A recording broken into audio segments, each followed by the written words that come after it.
Hello everyone, नमस्ते अनि स्वागत छ हजुरहरूलाई हिमालय किचनमा। आज म हजुरहरूको लागि लिएर आएको छु एकदमै मिठो जुम्लाको सिमीको दालको रेसिपी। यसलाई एकदमै मिठो गरेर कसरी बनाउने भनेर म हजुरहरूलाई देखाउँदै छु। यसको लागि मैले यहाँ स्टोभमा प्रेसर कुकरलाई बसाएकी छु र मैले यहाँ लिएको छु 1 कप जुम्लाको सिमी। यसलाई मैले 2 घण्टा अगाडि भिजाएर लिएको हुँ। हजुरहरूले चाहनुहुन्छ भने यसलाई अलिक धेरै समयसम्म पनि भिजाउन सक्नुहुन्छ र यसलाई नभिजाइ पकाउँदा पनि यो त्यति नै मिठो बन्छ। यसलाई टाइम चाहिँ अलिकति दिएर पकाउनु पर्छ। र अब मैले यसमा राखेँ 2 कप जति पानी। यो चाहिँ मैले हल्का पानी उम्लेको हल्का सेलाएको राखेको छु। मैले राखेँ यसमा थोरै बेसार, थोरै नुन आफ्नो स्वाद अनुसार र 1 सानो चम्चा जति तेल माथिबाट राख्दैछु। अब यसलाई हामीले यसरी कभर गरेर यसमा 6-7 सिटी जति लगाउनु पर्छ। ल यसमा 7 सिटी लागेपछि यसको प्रेसर चाहिँ सबै बाहिर गइसकेको छ र अब म यसलाई खोल्दैछु। दाल एकदमै राम्ररी पाकेको छ।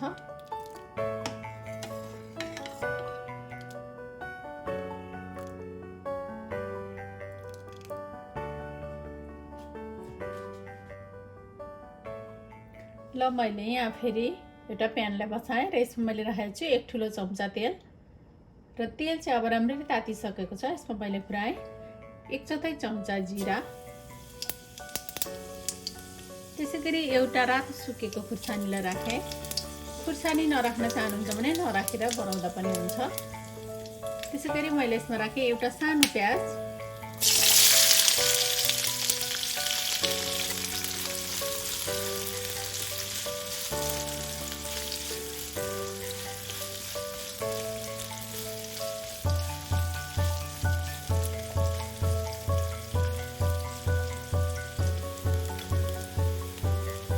र प्याजको हल्का कलर चेन्ज भएपछि मैले यसमा राखेँ 1 ठुलो चम्चा लसुन र अदुवाको पेस्ट।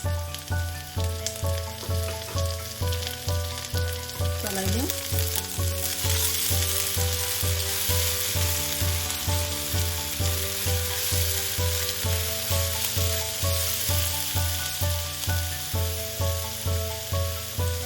र यति बेला भएपछि मैले राखेँ 1 ठुलो चम्चा जति घिउ। घिउ राख्दा चाहिँ यो दालमा चाहिँ एकदमै मिठो टेस्ट आउँछ। गरिदिउँ।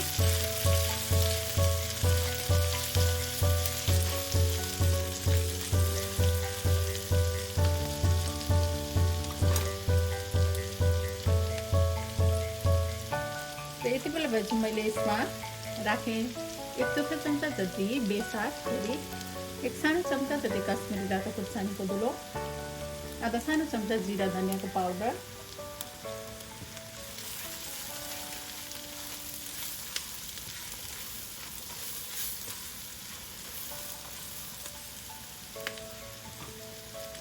र मैले यहाँ राखेँ 2टा मिडियम साइजको टमाटर मसिनो गरेर काटेको र नुन राखेँ मैले टमाटर राखेपछि टमाटरको लागि थोरै। र मैले थोरै 1 चम्चा जति पानी राखेँ यसमा।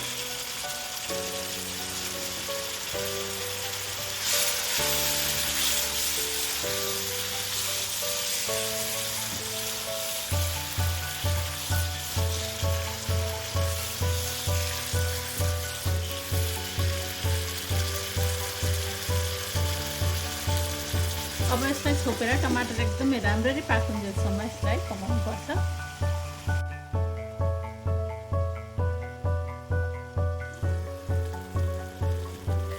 ल टमाटर पनि एकदम राम्ररी गलिसकेको छ।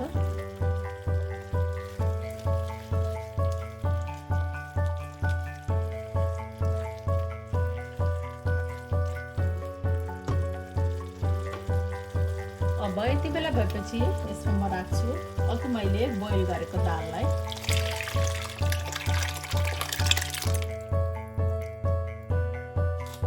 दाल चाहिँ कतिको बाक्लो पातलो बनाउने हो त्यो चाहिँ आफ्नो इच्छाले बनाउँदा हुन्छ।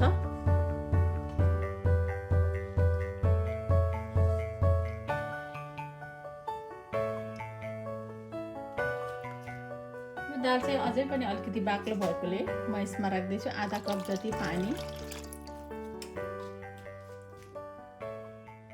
थोरै नुन पनि थप्दैछु म आफ्नो स्वाद अनुसार। त्यसै गरी मैले यसमा राखेँ केही हरियो धनियाँको पत्ता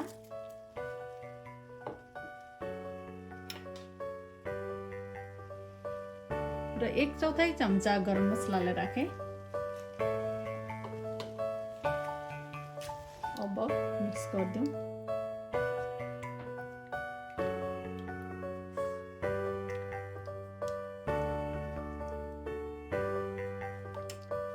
अब यसलाई अरु 1-2 मिनेट जति यतिकै यसमा उमाल्दै पकाउँ।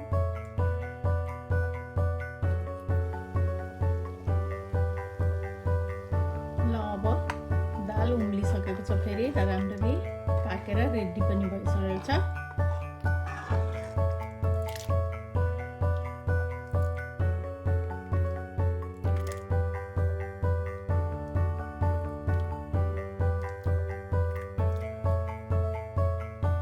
एकदमै मिठो जुम्लाको यो सिमीको दाल चाहिँ एकदम बनेर खानको लागि रेडी भएको छ। यो एकदमै मिठो हुन्छ यसरी बनाउँदा।